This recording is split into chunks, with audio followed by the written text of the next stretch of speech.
Hey there, everybody. I guess it's about 90 degrees, 148% humidity. I'm gonna head into campus and stop at all the trees on the way in and kind of tell you a little bit about them and what they are. Ready? So I'm gonna try to edit this. I'm gonna try and edit this, that way you don't have to watch me cruise all over the place. But there's a couple that are right up here immediately that we can stop at. So, all right. So let me turn this around real quick. All right. So here's our first tree. It has scaly leaves. I can't reach them because I'm incredibly short. But I'll get a closer up on this one. This is called Eastern Red Cedar, peely bark. Smells like a cedar. Actually, isn't even a true cedar. Its genus and species name is kind of a giveaway from that. Yikes. Which is called Juniperus virginiana. I'll just go ahead and walk up to this next tree. This is called an arborvitae, or a white cedar. This guy right here, you see in these evergreen hedgerows all the time. It's really common to plant. And we do have native versions of these, but these right here can be a number of different species. They're not always the same. Sometimes they're thuja, and there's a lot of different evergreen tree species, but usually you'll see them in these long hedgerows that people use outside of apartment complexes and stuff. Over here we've got a Bradford pear.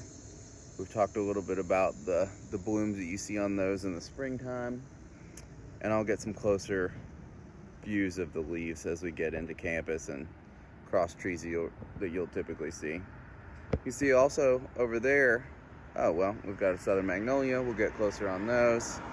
We've got some cherry trees over there, which would be blooming pink with the leaves.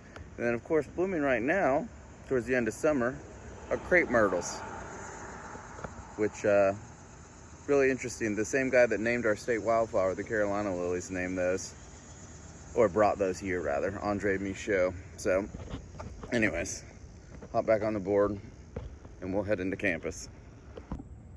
Not quite to campus yet, but here is a tree you actually won't see much of on campus, and we've mentioned it before. This is in that Carya genus with the hickories. See big keys here.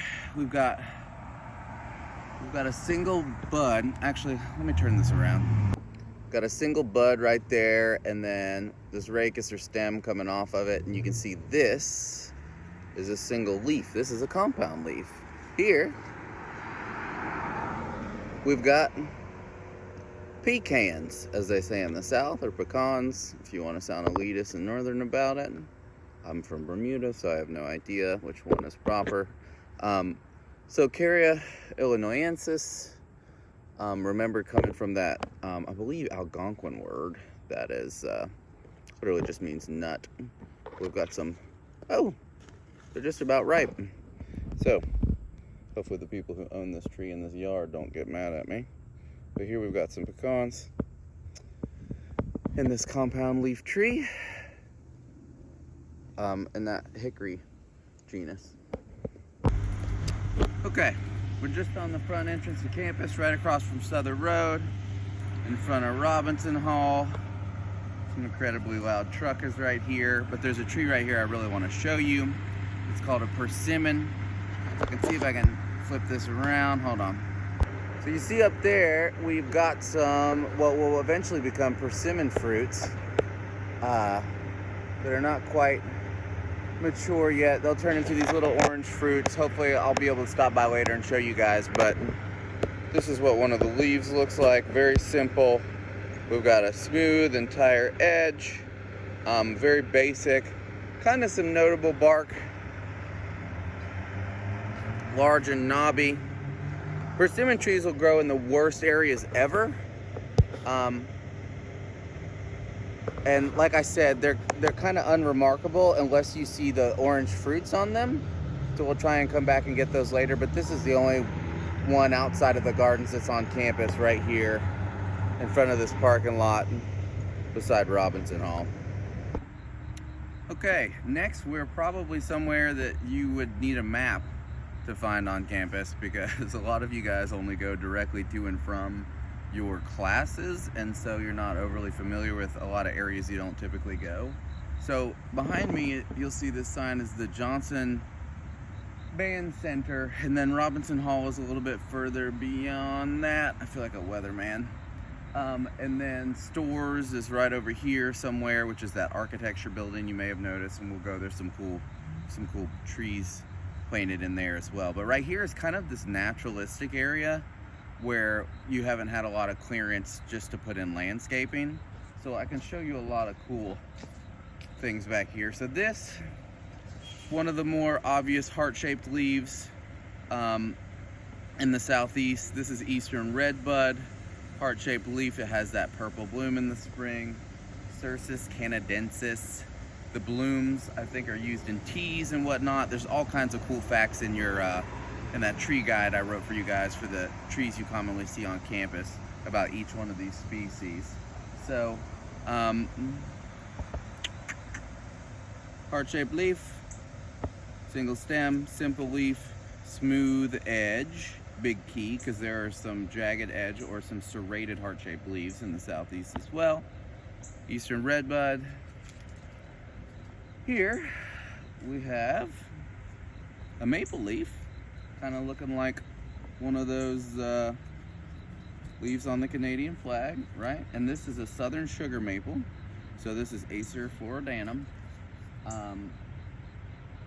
And you'll notice when I show you guys what a red maple, the other really common maple around here, looks like, that this leaf and its lobes are a little more dominant, a little more predominant as compared to just the red maples, okay? Let's see what else we can find around here. Oh, tulip poplar. Let me turn this around. We're very, very distinctive leaf shape. The only leaf that's shaped like this, also called yellow poplar. It has tulip-shaped blooms, and hence its common name. Its genus and species is Liriodendron tulipifera. I know these genus and species names seem kind of crazy if you're not used to using them, but in the plant world, there's way too many common names that are the same, so you have to definitely try and learn the genus and species names. If you take field botany with me, then you'll learn all the major plant families as well, and all the major plant communities and so forth. But here, I just want to kind of go over the trees that you'd run in when you're walking around campus, which will probably eventually happen at some point in your life. Okay, so we've got tulip poplar. What else do we have around here? Ooh. Here we've got, y'all, I might be too short. This is so sad. This is so sad. Oh, here's a cool learning opportunity.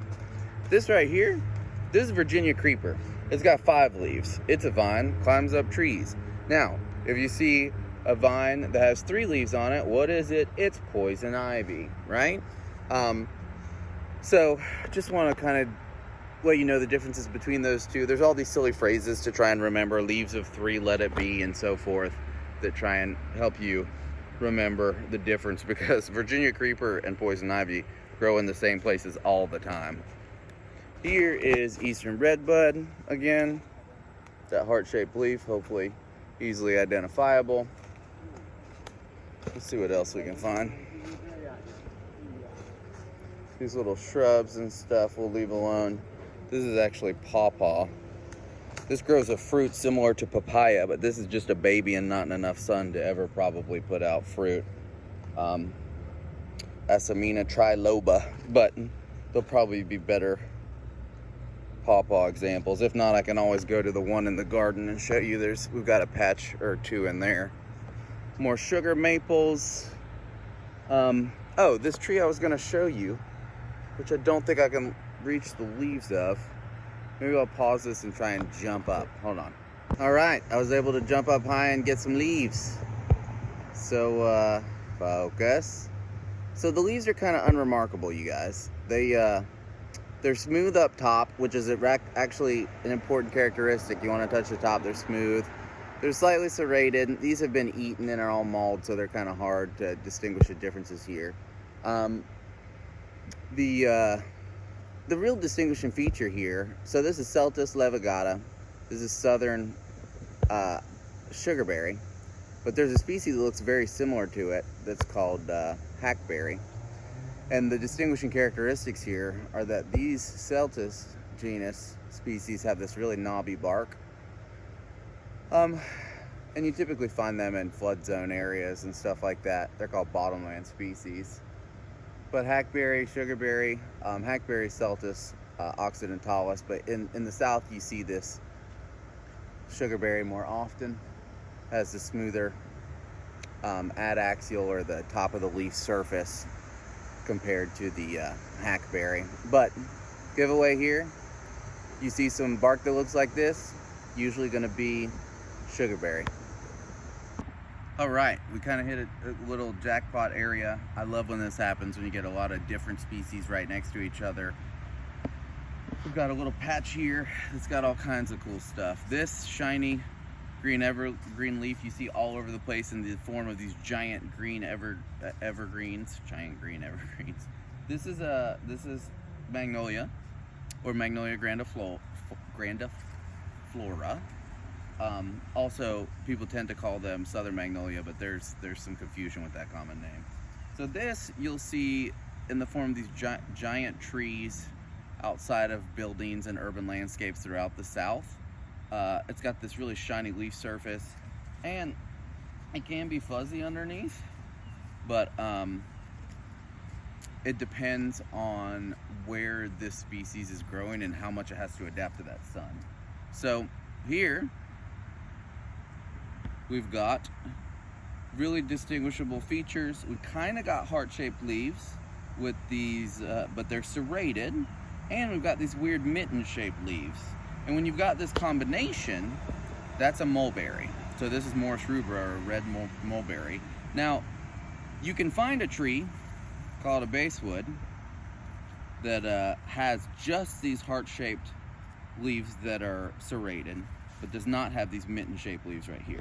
This one also gives us mulberry fruits, which kind of tastes like mediocre raspberries, but still pretty good if you don't have anything else to eat. And I've mentioned this one in lecture. This, speaking of mitten-shaped leaves, this is a sassafras.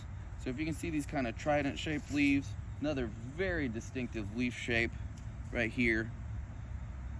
These little three-lobed leaves. Sassafras albetum, commonly still referred to as sassafras.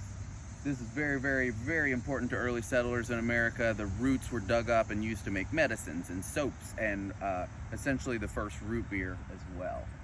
So we've got lots of cool stuff going on here. There's some southern sugar maple behind me. Oh, here's a new one. Here's a new one, and hopefully there'll be some. There probably aren't any sweet gum pods because this specimen's too young. But anyways, here is another star-shaped leaf. This is sweet gum.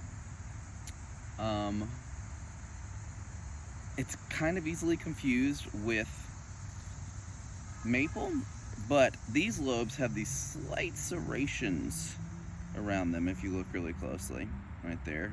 Usually there's also spiky balls underneath it for the sweet gum pods, or the fruits of sweet gum. Let's see what else I can find for you guys.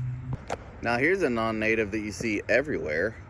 It's not a native species, but if you look at it, well, if you look at it, a lot of people think it looks like cannabis, but this is actually a type of maple. This is Acer japonicum, or Japanese maple, one of the few species you guys might already be able to recognize because it's in the landscape all over the place.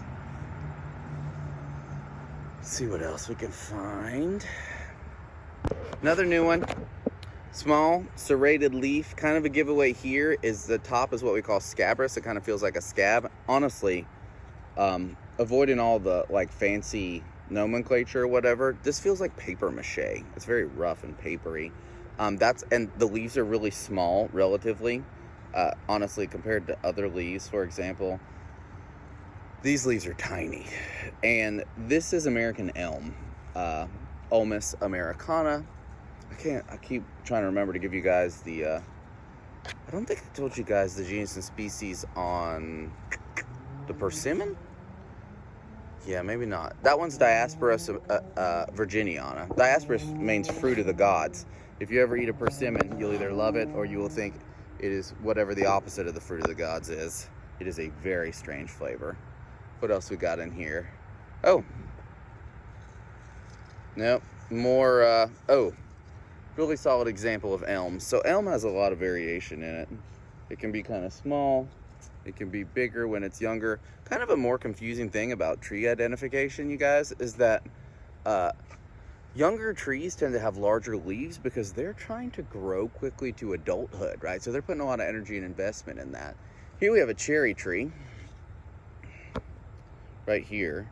These usually bloom all pretty. This is a shiny surface. It's serrated around the edges. And there's a giveaway on this. If you flip this leaf over, hold on. God, I hope I'm not making you guys nauseous. You're like, you are. On the underside, here, is an orange hair, or some orange hair along the midrib of the leaf. And that's definitely a good giveaway for a cherry tree. There are a lot of ornamental cherries that are Asian in origin, but this is our native cherry. What else we got? Got more cherries. Once again, you can always flip it over. Look for that hair in the midrib. Smooth, very smooth leaf. The ornamental ones have very distinctive bark, as I think I put in my presentation. But these are all in this Prunus genus. Serratina is the more common cherry tree that you find around here. We've got some more sweet gums along this path. We've got some more cherries. We've got some more elms. We've got some more tulip poplars. Something's running around in there. I don't know what it is. What else do we have? Oh, oaks. Yay. So here we have Quercus alba, or white oak. This one's got powdery mildew, or maybe it's just dust from construction. I don't know. So oak leaves, very distinctive lobe leaves, although sometimes they're not referred to as lobe. But anyways, this is white oak. The big difference is you got two main groups of oaks here. We've got red and whites, and red oaks have these bristles at the end of each of these lobes, which I'll try and find and show to you. But here we've got more white oak in here. Quercus alba. More southern maple. Oh, here's our first hickory. Oak hickory, usually found together. This is a hickory tree. It would be helpful to have some nuts nearby. Basically, the most common ones around here are bitternut and mockernut hickory, but big giveaways, right? Let's go down to our limb over here, and we look for a little bud. And you can see there's a little bud, and from that bud comes a stem, or this rachis. This is a single leaf of a hickory tree. This is a compound leaf. We've got the same thing right here. Got these hickory leaves. These are too young. Otherwise, we could find nuts and try and help distinguish between the difference. Oh, here's something cool. You guys, I won't force you to learn this, but if you ever see these are called strawberry bushes. Euonymus is the genus. It's a shrub. Typically find in association with oaks and hickories, actually. So we've got some hickories in that Carya genus. Alright, we've got some more hickories, little babies down here. Probably a mockernut. We don't have the nuts to be sure. Y'all, you can really, so Carya tomentosa is mockernut hickory. Tomentose just means really hairy. So the undersides of mockernut hickories tend to have this hairy-like feeling, whereas the bitternuts feel a little smoother. But there's also a hickory called shagbark that's around here, where the bark is really shaggy. I'll show you that at some point, because we've got some shagbark hickories on campus. But don't worry, I probably, without the picture of the shagbark hickory bark, I'm not going to ask you to distinguish the difference between the hickories without the nuts. If you have the nuts, you can always reference them, and it's pretty easy. In the winter, you can also look at the differences in buds, but that's a little in-depth for this class, and this is probably already going to feel like an overwhelming amount of information. Ooh, look, here's some galls. on this black gum. So these look like some kind of plant disease, but usually when you see plant lice, as it's often referred to, it's just a type of insect that causes tiny little scars in the leaves that then they build little houses out of the leaf tissue out of that they use to pupate or develop inside of. More American elm. I think I saw something really cool over here. See if I can re-find it. It was a shrub form of poison ivy. Which, yeah, there's some poison ivy right there, you guys. Leaves of 3, let it be. Just another example. Probably one of the only plants here in the south that you need to be kind of weary of, obviously. Let's see. Oh, here's what I wanted to show you. This, hold on. This, look. Giant, rounded leaves, serrated edges. So, kind of like our redbud, right? But this is Tilia americana or basswood because it doesn't have any of those mitten-shaped leaves like the Morus rubra or the mulberry does, okay? So, that's the big difference there. You can also break mulberry off, the mulberry leaf off. Ooh, let me do that for you guys. Hold on, let me see if I can re-find it. Okay, so I broke this mulberry leaf off. Don't worry, there's plenty of leaves here. And you see how it's exuding that milky sap? Another giveaway and distinguishing feature of mulberry versus basswood there. Mulberries have that white milky sap in them. Here we have a red maple, okay? Now, sometimes people will say the distinguishing feature in the red maples is that they have a redder stem, they have this red hue on it. But you'll notice that some southern sugar maples also have this red hue to their stem on their leaves, with their petiole, as this is also called, petiole rachis. There's a million different interchangeable leaves that do tend to be specific depending on the level of detail you're using to describe a plant species, but people throw the terms around all over the place. So anyways, here you're looking at this leaf and it's kind of messed up. It's towards the end of the season. It's had a rough season, obviously, but you'll notice that the lobes on this red maple are not nearly as distinctive. They look kind of like a maple leaf, right? Like those Japanese maples and like the focus, sorry guys, hold on. They look kind of like the southern sugar maples, but not as distinctive, not like that Canadian flag, for example. Red maple, Acer rubra. You'll notice, you guys, that once you learn a couple of the genus names, a lot of the species names are kind of straightforward. Virginiana, rubra, alba, that kind of thing. More hickories right across from that red maple. This one's pretty smooth, the bark's pretty young and it's not peely, probably a bitter nut. Y'all, one of the giveaways, if you're even trying to figure out, hey, is this even a hickory, touch the leaf and smell it. It'll have a very pungent odor. Hopefully you don't have any allergic reaction to it. Some people aren't a fan of hickory nuts because it has a very pungent odor. Oh, this down here, you'll see this. This is even starting to go fall color change. This is black gum, which is also kind of common in this type of environment with all these other trees that we're talking about right here. See it a little more in the understory. It's small, very distinctive leaf shape. Smooth along the edges, but there are points towards the end. What else? I think that's it. You'll also see this plant. These are muscadine grapes. You'll see these in oak hickory forest pretty regularly. I think these hemlocks back in here are planted, so we're gonna kind of ignore those. Just trying to give you guys a breakdown of the native trees at the moment. We'll look at ornamentals as well. Now, remember on our original cruise into campus, we saw that peely bark on that Juniperus virginiana, or that eastern redbud. Here's one right behind me. Here's a very good close-up of it. Scales, not needles, not leaves, scales. Pretty much the only kind of juniper you'll see that isn't planted from somewhere far away regularly. Ooh, there's shagbark hickory. Hold on. Here we've got shagbark hickory. You can see the name of it because it's shaggy. You can also see the leaves maybe up there. It's kind of glary, but you can still see those compound leaves nonetheless on this shagbark hickory. Glad we found that. So we're, here we are. We're right by East Deck. Probably on the other side of the planet compared to where you usually go by the time you're an upper level bio major. So we're right behind Fretwell. We'll make our way over towards Woodward. So I've got a Zoom meeting here soon.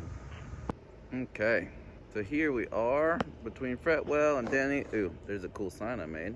You can scan it and read about the trees on campus anytime you see one of those with the QR code scanner, or you can just take a picture on your phone if you got an iPhone. So we're under these beautiful Quercus virginianas. These are live oaks. We'll stop up here and see if we can't get a close-up shot of the leaves as we go through here. Ooh, there's a Dawn redwood. That is native to the West Coast, but those things are beautiful. They are deciduous conifers. Okay, so here we go. Here are the leaves of the southern live oak. This is about as north as you can get these things, I think, or at least I've seen them grow successfully. Focus. Come on, there's too many other things around. Smooth, dark, evergreen leaves. If you get as far south as Savannah, you'll also see the tillandsia growing in them, which is the what people call Spanish moss, which is not a moss at all. It's a plant. It's an air plant, type of air plant that you see growing, that you can buy at the store. Live oak acorns are tiny. Come on, let me just pull one of these off. There's a better. There we go. Better example of the leaf. Tiny, evergreen, smooth. Entire edge. Simple leaf. Very distinctive. Probably one of the more gorgeous areas of campus. All right, now we are by Chick-fil-A. That's pretty much the most important marker on campus, right? Right beside Smith. Ooh, you see that beautiful tree over there in the distance? That's called a deodar cedar. Those are native to India, heavily used in landscape architecture. Not native. Gorgeous though. So we're right beside one of the most common trees in Mecklenburg County, Quercus phylos, or willow oak. Very long, skinny leaves, longer and skinnier than simple. Smooth edge as well. These, I'll actually talk all about these in one of our lectures. These are what those little inchworms you see seasonally eat, which is why we have such a huge problem with the fall cankerworm, which is their fancy name, or their semi-fancy name. But these things are planted all over South Park. They're those giant towering trees, and we planted more of them than anyone else in the country. And so, of course, what eats them has now expanded exponentially in their population. But they look like willow leaves. Willow leaves are serrated, and most of the willows you'll see out here are weeping. And this is, of course, not weeping. This is just a willow oak. Skinny green leaves. They're all over the place. You can see the fountain off in the distance, right there where the tower used to be. So we're essentially behind the library. Now we're gonna head down to Burson at some point.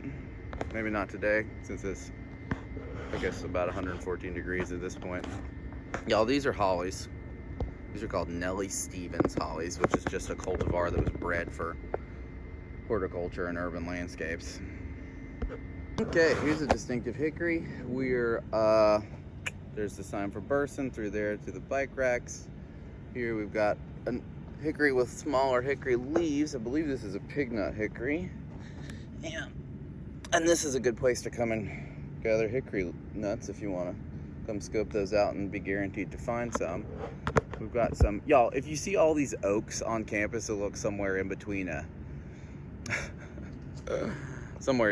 red and a white oak.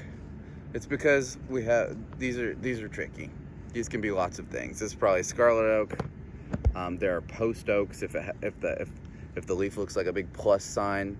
But all these commercial oaks, I won't hold you responsible for knowing. We're gonna try and go into the woods behind Burson, which is actually a great place for botanizing. A lot of neat tree species down there that you don't find elsewhere on campus. Botanizing, the verb, of course, for searching for, and examining plants for fun in your free time. All right, now, if you come across, if you come across, and this is a little bit out of reach, a compound leaf that does not have that hickory smell to it. It also has more leaflets than a hickory. There's no samaras on this right now, which is kind of those winged achenes or those winged seeds.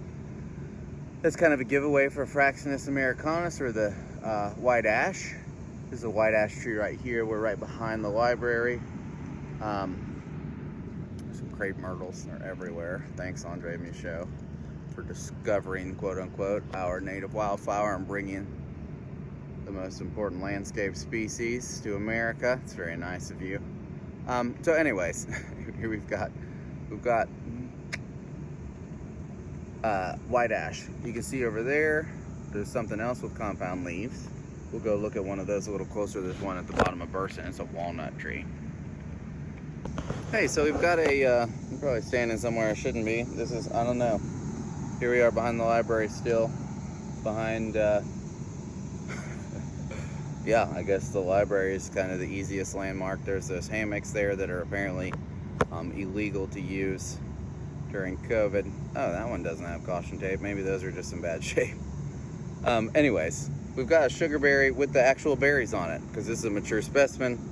That's nice. Here you can see the slight serrations with the berries. I'm trying to look for, oftentimes, oh, you can see this discoloration.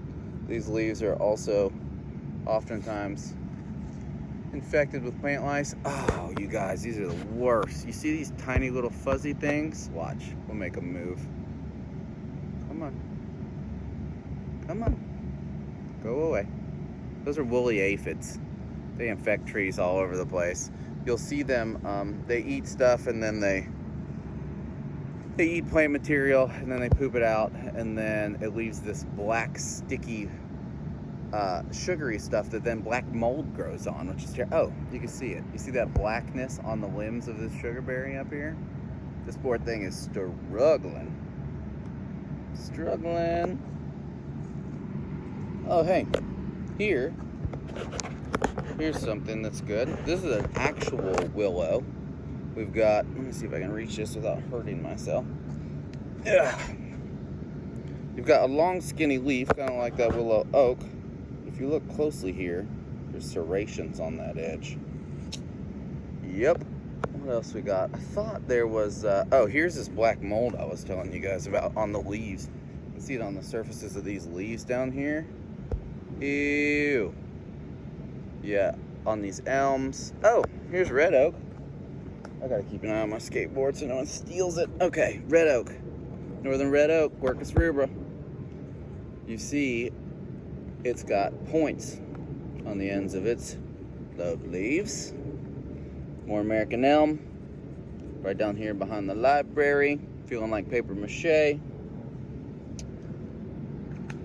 I thought there was there's another type of elm that I'm looking for down here somewhere. And it has corky wings on the side of it. And it's called a winged elm. Hopefully they didn't remove it or something. I'll try and find it sometime soon. All right, now we've got our first and more common tree. Y'all, my one wheel's trying to slowly escape. Don't go anywhere. Okay, so let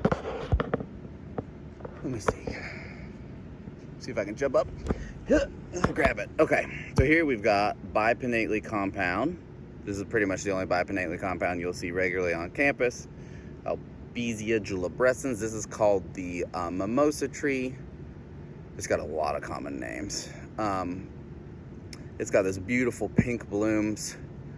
It's in the pea family, which is disastrous because those guys can fix their own nitrogen, and so they can take over and become invasive everywhere. This is a non-native. You see it all over the side of the road and the interstate. We've got a couple on campus, but they are invasive. Okay, sweet gum. More elm. Just trying to get you guys. White oak. Welcome to Drive-By Botany. Eastern red bud with the heart-shaped leaves. More white oak back here. We're working our way towards this walnut that's down here where we wouldn't see it otherwise. Some more hickory with those compound leaves. More elm. Some sugarberry back in here. Let's see what we can. Now here is our walnut, you guys. This big walnut tree back behind Burson. Way more leaflets than the other compound leaves you're used to seeing, and you know, sometimes has giant walnuts on it. 'Tis not the season at the moment. This also has a pungent aroma. It actually has a compound in it called juglone that kills neighboring species of plants to try and give it plenty of space to live and grow. But juglone's nigra, black walnut, one of the newer species that we have not seen. There's an eastern red cedar, blurry off in the distance. Just trying to get you guys familiar with looking at all this stuff. All right, right behind Coed, some good species. There's the state tree. This is dogwood, Cornus, Florida. Very distinctive leaf. There's also a Cornus alternifolia, so you can see that these have leaves that are directly opposite to one another. Easy giveaway. But there's a Cornus, there's a dogwood that's alternate leaf dogwood that's not directly across from each other, so that can be confusing for sure. Here's another super cool one, Ginkgo biloba, maidenhair tree, very distinctive leaf, been around since forever. Cretaceous, really, really cool, gorgeous tree. These also can get quite stinky. All right, back to home base. Crepe myrtles. There's a shagbark hickory there in the middle. If you come walk up on this hill at some point, you'll see it. This thing right here is a Virginia pine. I'm gonna show you guys this a little up close. So there's a few pines in this area that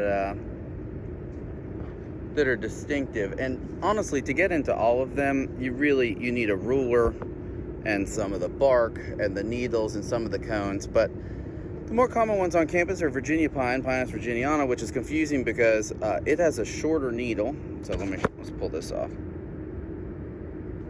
Fascicle of 2.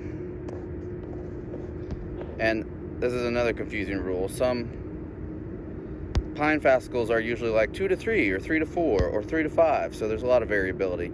Fascicle of 2, meaning that there's 2 needles in one of these single little bundles here.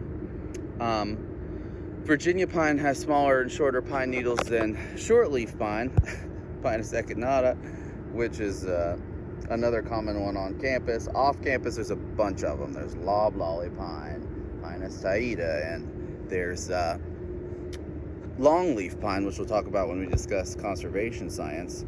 But this one right outside of Woodward should give you an idea of what Virginia pine looks like. And when I get near some shoreleaf pines, which will probably be out at Reedy Creek, there's some in my neighborhood that I can show you as well, then I'll give you a breakdown of the other pines. All right, so different day. Same thing, we're learning about trees. I am in the Van Landingham Glen, which is down from the greenhouses and over the hill and through the woods. So there are a million species in here. This is essentially a simulated rich music forest that you would typically only find in a rich cove forest, rather, that you typically find in the mountains.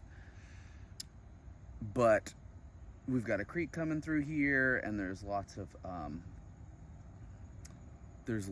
water lines spread throughout here to keep this consistently moist. A guy named Dr. Heckenbleicher, one of the first biologists here at the university, created this place. But I'm down here not because there isn't 400 new species of trees I could show you, because there is, but because I want to show you the main ones that I've mentioned over and over. Somebody being obnoxious. Which is the Magnolia macrophylla, or the big leaf magnolias that are so remarkable. Hold on one second. So here we have Magnolia macrophylla. It's kind of overcast today, which I think kind of helps add to the effect. Pull one of these down just to give you an idea. If you've noticed my picture in Canvas, it's me holding one of these. Yo, this leaf is as long as my arm, which when you're 5'6" really isn't saying all that much, but still. Largest single leaf tree in North America. These are really old. People are really mean, so we have to wrap them in fabric because people think they want to etch their 6-month relationship into the side of it. AK plus BK for life. So they need rich soil, consistently wet, ton of ferns down here. If you take field botany with me, we'll come down here and get into all kinds of things besides just the trees. But as you're probably already finding, it's enough just to try and learn the trees.